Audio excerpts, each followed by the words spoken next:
Filter items help you to filter data in a spreadsheet.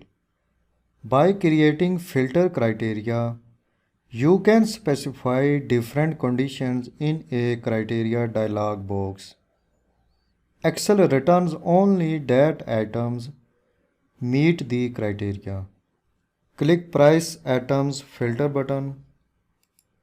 Point to Number Filters. Click Custom Filter. Click this arrow button. In this box, you can select operator for first condition. These are operators. I select less than operator. In this box, you can set criteria for first condition.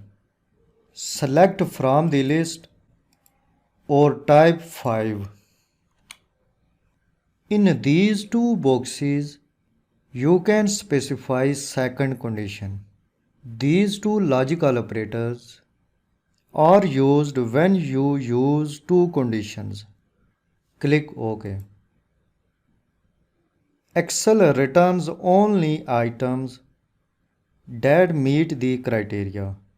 I have set the criteria in first condition less than $5. These price items have values less than $5. If you have large data in an Excel worksheet, you can specify criteria and get specific data in an Excel table. Click Undo button.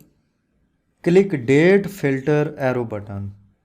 Point to Date Filters. Click Custom Filter. Set the first conditions in these two boxes. Click this arrow button. Select Is Before.